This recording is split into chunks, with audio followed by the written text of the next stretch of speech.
Joel Sanchez with Crucified Life Ministries, and today we're beginning a new program titled Torah Crumbs, where we're going to be looking at certain themes from the Torah portion from each week. These are going to be short videos where we examine certain aspects, certain things that that we find in each week's Torah portion, and we will expound on those a little bit. So this week, this is the first video. This is the first Torah portion, titled Bereshit, and it's found in Genesis chapter 1. In this video, what I would like to focus on is the aspect of justice and righteousness. And so justice and righteousness can actually be found all throughout the scripture. In Genesis, right out of the beginning, you can find it in the creation of the universe. There's justice and righteousness established. And I'll touch on that in a little bit. Also, you can see justice and righteousness when the Creator actually reveals His instructions or writes His instructions down for the children of Israel when they came out of Egypt at Mount Sinai. So there's another aspect of justice and righteousness. And finally, you can actually see an aspect of justice and righteousness in the end times, in the millennial kingdom, when Yahweh establishes His government and He administrates His government through Yeshua being the king who administers justice and righteousness, because Yeshua and Yahweh, they are the just judges. And they use the Torah in order to establish and administer justice and righteousness. So this principle of justice and righteousness can be found from Genesis all the way through to the book of Revelation. And so it's found in the establishing of the universe, when Yahweh creates order and justice, when the universe is established.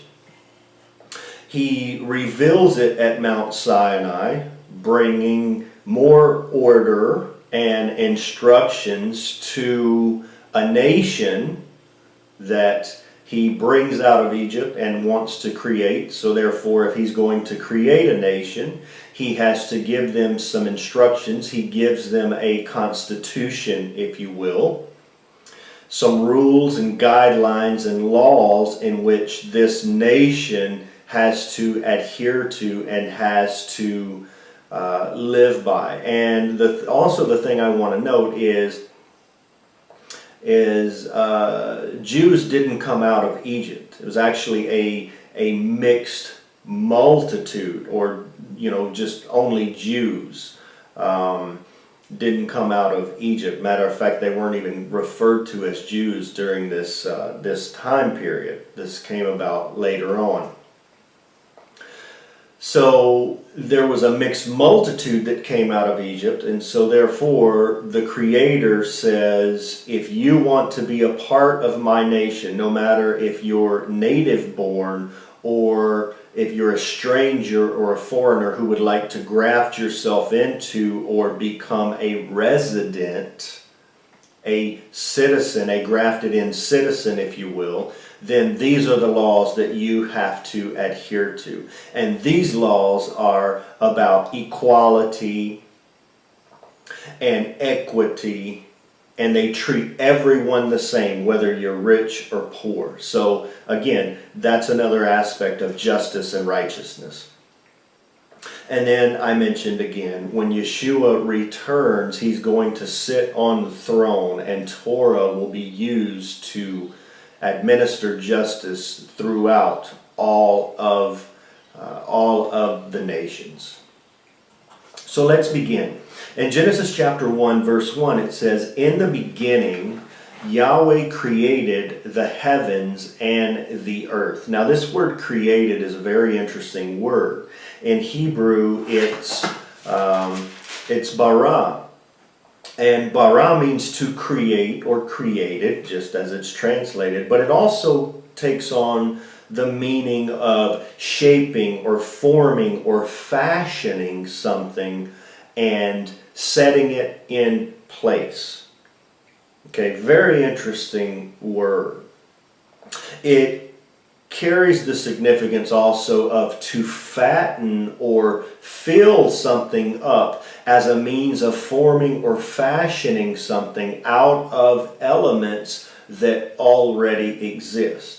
So in other words, when it says, "In the beginning Yahweh created the heavens and the earth," it's not like he waved a magic wand and created something out of nothing. There actually were elements. This word bara means there were elements already there that the Eternal actually took, and he began to fashion and shape and mold and make something out of those elements. For an example, just as a person who is going to create pottery, an artist who is going to work with clay to make a bowl or a sculpture or something like that. This artist doesn't create something out of nothing or out of the air. This artist actually, excuse me,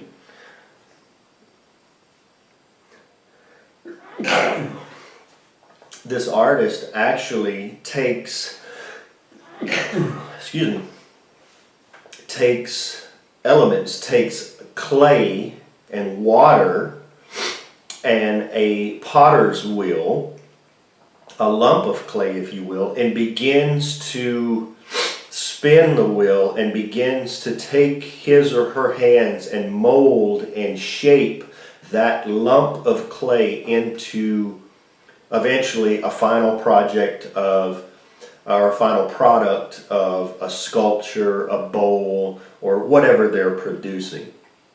So that's the picture here when it talks about, in the beginning, Yahweh created. He didn't create out of thin air. He created using elements that were already in existence.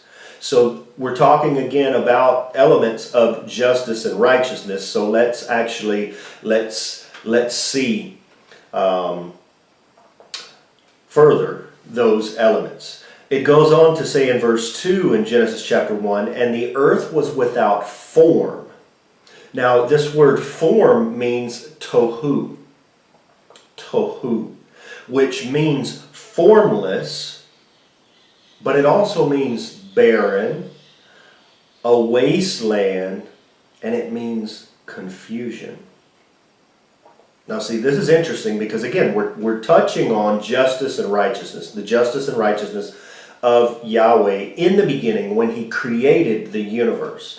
So if there's elements that already exist, but yet these elements are formless, they have no shape, or they're barren, it's a wasteland, if you will, and there's nothing but confusion within these elements, then the Creator coming in and beginning to fill or fatten and shape or fashion these elements, this actually gives us a clearer picture of actually justice and righteousness right out of the beginning. So, moving on. It also says in verse 2, we looked at, "And the earth was without form." It says, "and void." So this word void in Hebrew means bohu. Bohu. And it means emptiness and chaos. So here we have the complete picture that even though there were elements there in the beginning of the creation, these elements were full of chaos, full of confusion, empty, void, barren, wasteland, All of these different words that you can use to basically mean there was no purpose. The elements had not yet been given a function and a purpose. Very interesting. Verse 2 continues to say, and the earth was without form and void, and darkness was upon the face of the deep. Okay? Darkness in over the face of the deep. Darkness and deep in the ancient Near East are actually types and shadows, okay? Or darkness and the seas or the waters. These are types and shadows, or elements, also can be referred to as elements, that give us the picture of disorder and chaos. They also refer to something that is not operating in its function, or inoperative and dysfunctional. And so this, just right in the first 2 verses here, we see something greater in the creation, or we see something greater why the Creator had to create. What was the purpose behind it? Well, the purpose behind it was bringing function, bringing purpose to the elements that were already there. Bringing light to the darkness, if you will.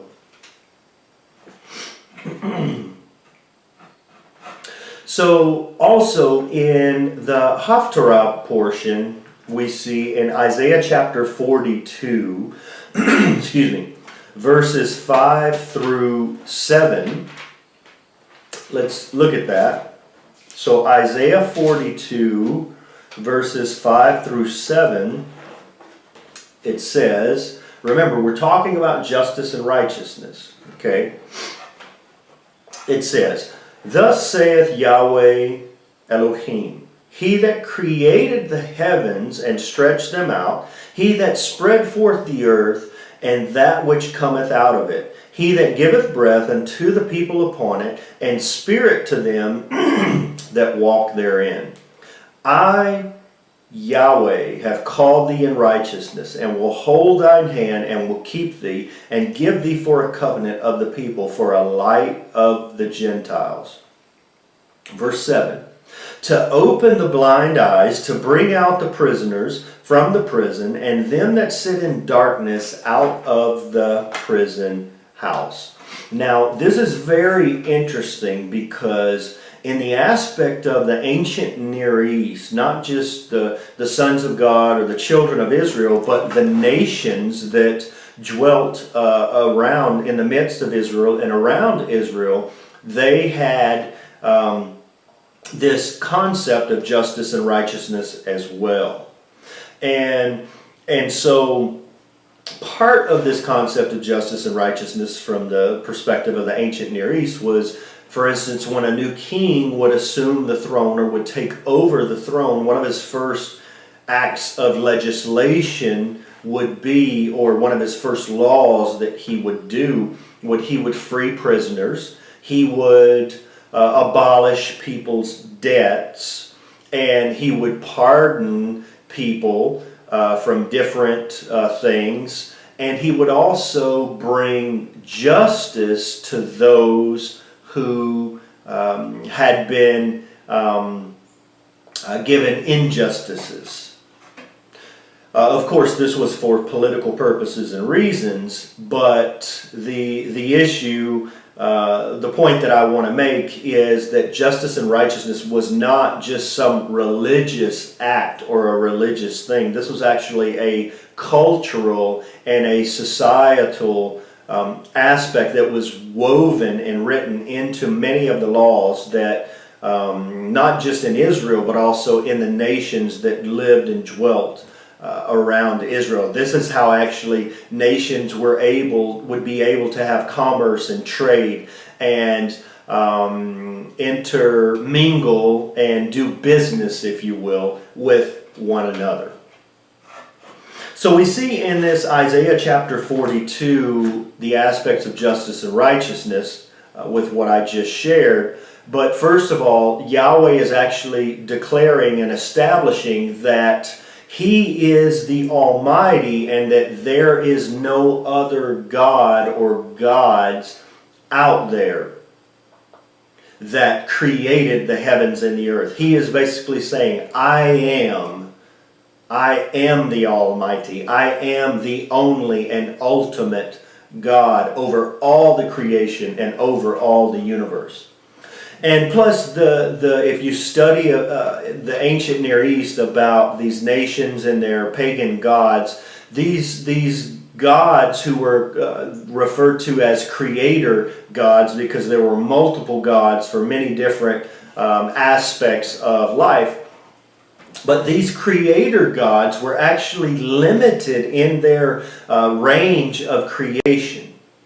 And Yahweh here in Isaiah 42 is establishing that He and He alone created the universe, and no other gods have the power to create as Yahweh does.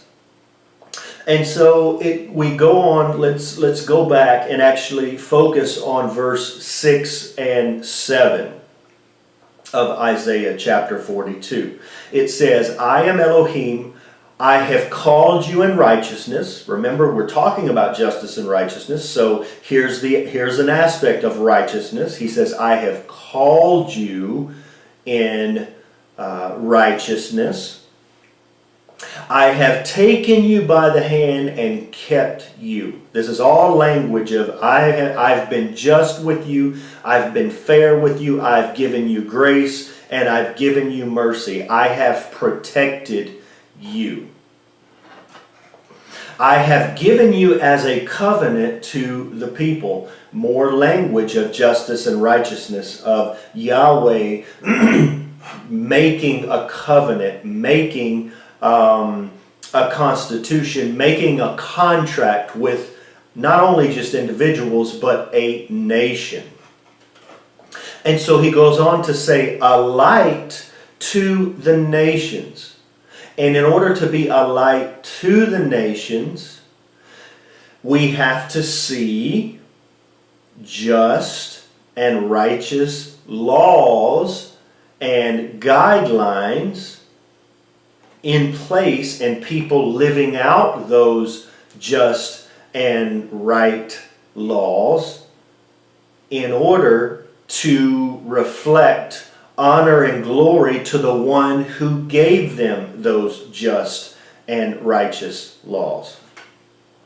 So again, I've called you in righteousness, I've taken you by the hand and kept you, I have given you as a covenant to the people, a light to the nations, to open the eyes that are blind, to bring out the prisoners that from the dungeon, from the prison those who sit in darkness.